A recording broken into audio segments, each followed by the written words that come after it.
some of the temples of South India which belong to earlier centuries, one finds sculptures such as these.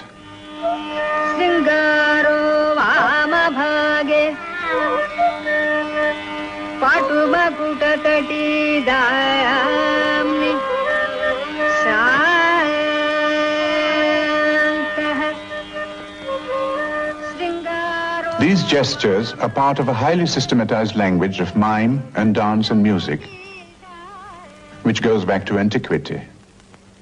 The language is described in a remarkable Sanskrit work written in the 4th century. The Natya Shastra by the sage Bharata deals with drama.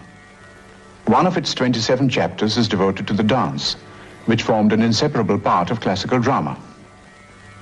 The form of stage described in the Natya Shastra is a thing of the past. But some of the dance forms which grew out of the classical theatre have taken roots and survived in different parts of India. One of these, belonging to Tamil Nadu, preserves the name of the writer of the treatise. It's interesting to observe that the 3 syllables of Bharata's name form the initial syllables of the 3 principal elements of the dance form. Bhava, or feeling, is conveyed through mime, raga through music, tala, or rhythm, through dancing.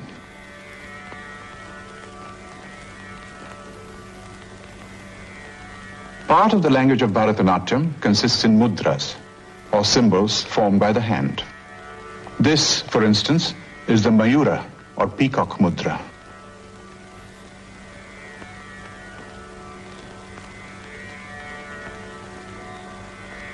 But it can also stand for other things, such as writing, or marriage, where the dancer goes through the movements of tying the marriage cord. Or it can stand for thinking, or the concept of truth, or listening, swan,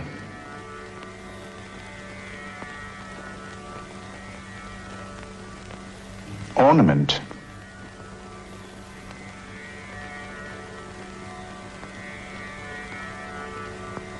and finally, the tilaka mark on the forehead. Through you, a message I sent him. What happened, my friend? The truth. Tell me, dear friend.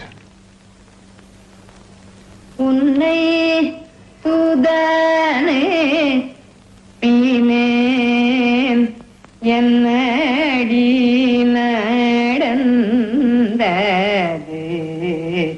ulla duraipa. The concept achieves fullness with the addition of song and mime. Vari murinda kudal varisai kulainda vari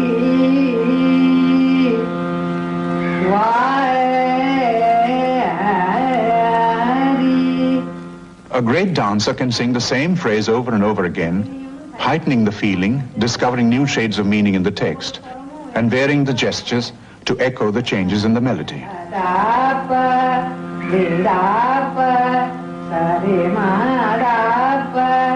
This use of song and mime to embellish a literary text is only one of the items in the rich repertoire of Bharatanatyam.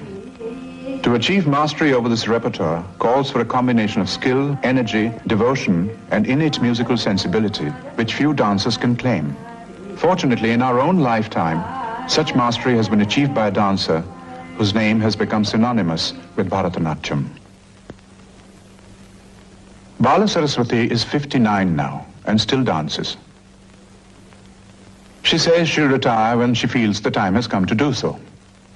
Just now, aided by her daughter Lakshmi, she's getting ready to perform a Varnam.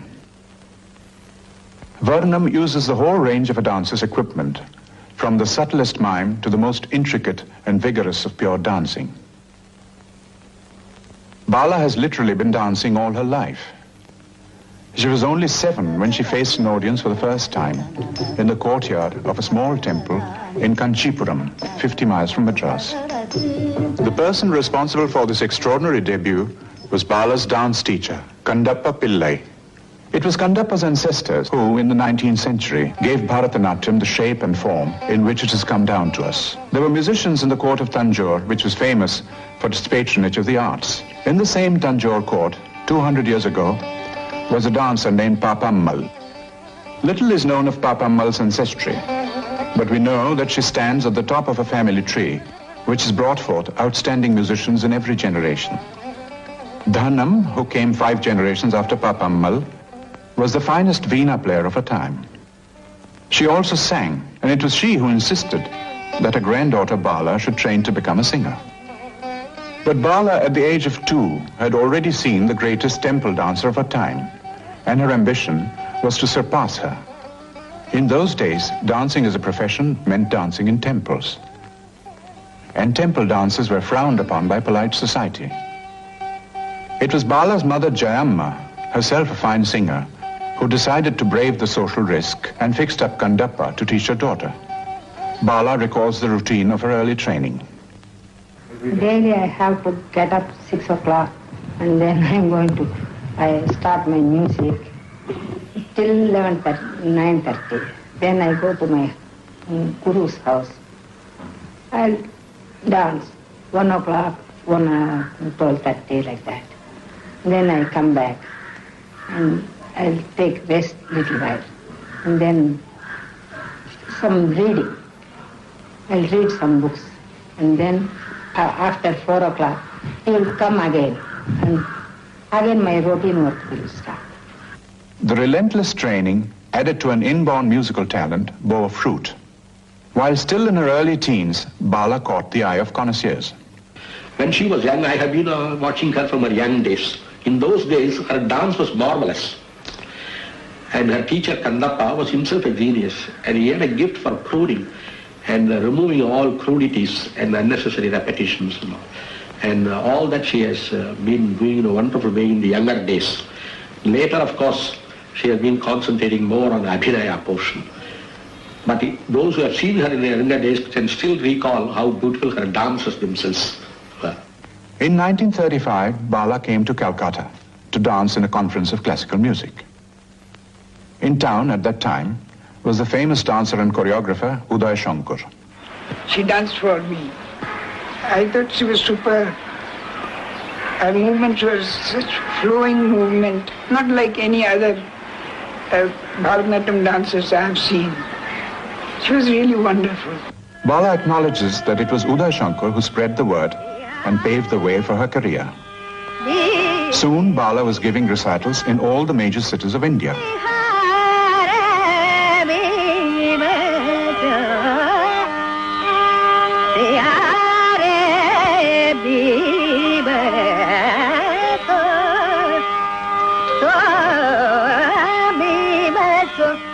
The intrinsic beauty of the art form and Bala's own consummate artistry and her steadfast refusal to pander to popular taste put her in a class by herself. Added to the tradition and the richness and the musical accompaniment, there is also the personal genius of Bala, which gives another dimension to the uniqueness of her art. She is undoubtedly a genius in the songs, in the Abhinaya. One of the most beautiful pieces in Bala's repertoire, one which displays both her mime and singing, is a song about the childhood of Lord Krishna. Krishna has strayed from home, and Mother Yashoda implores him to come back.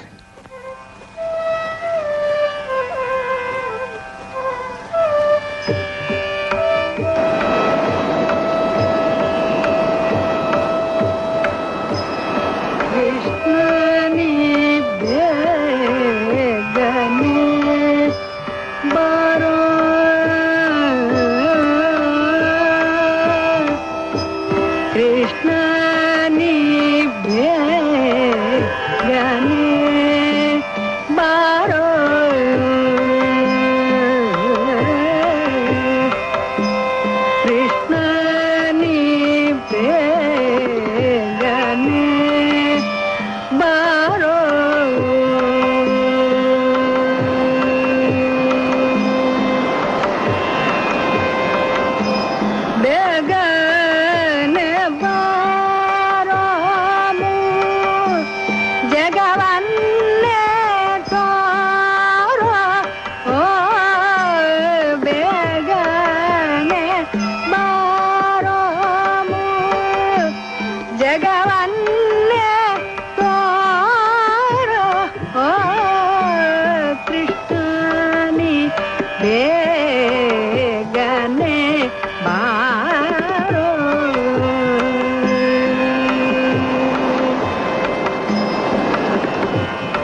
Bala's biggest triumph in the West was at the Festival of Arts in Edinburgh in 1963.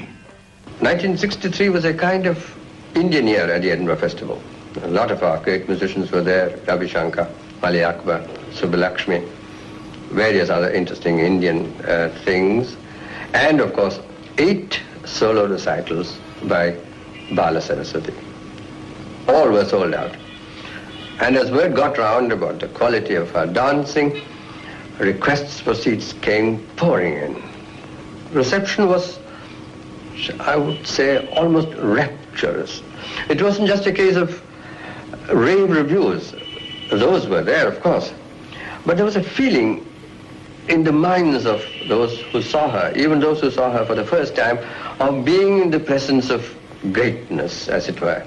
I remember one evening, Martha Graham was sitting in the front row, so overcome with emotion that she couldn't hold back her tears. The impact of Bala's art on the West was strong enough to lead to teaching engagements in American universities.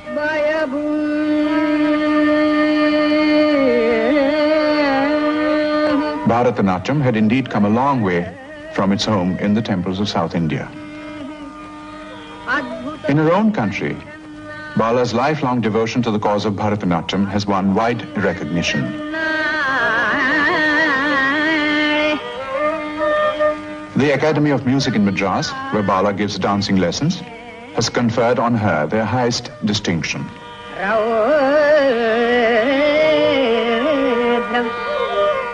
Outside of her work and her concert tours, Bala leads a quiet life in her home in Madras.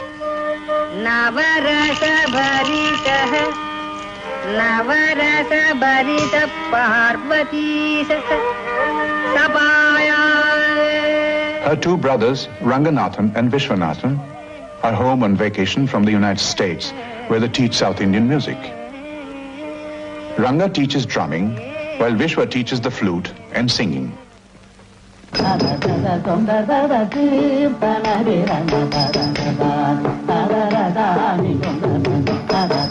Daughter Lakshmi, taking daily lessons from Bala, carries on the family tradition.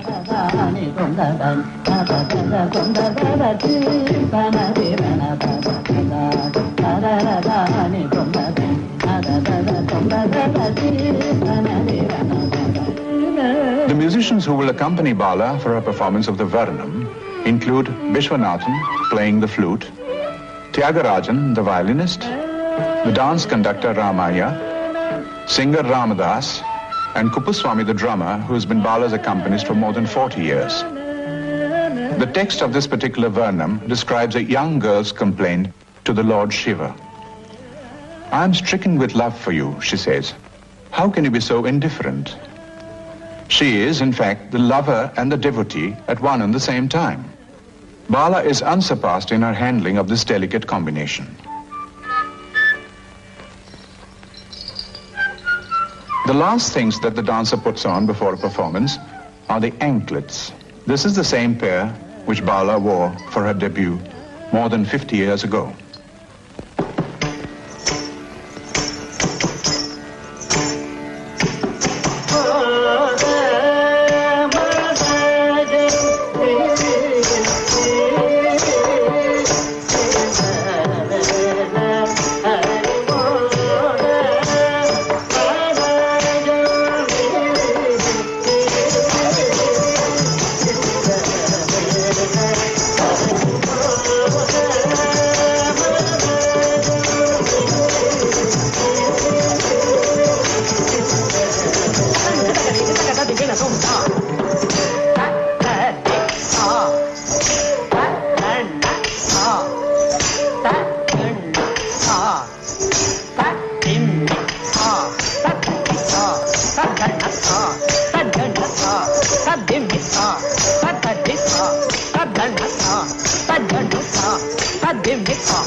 Bala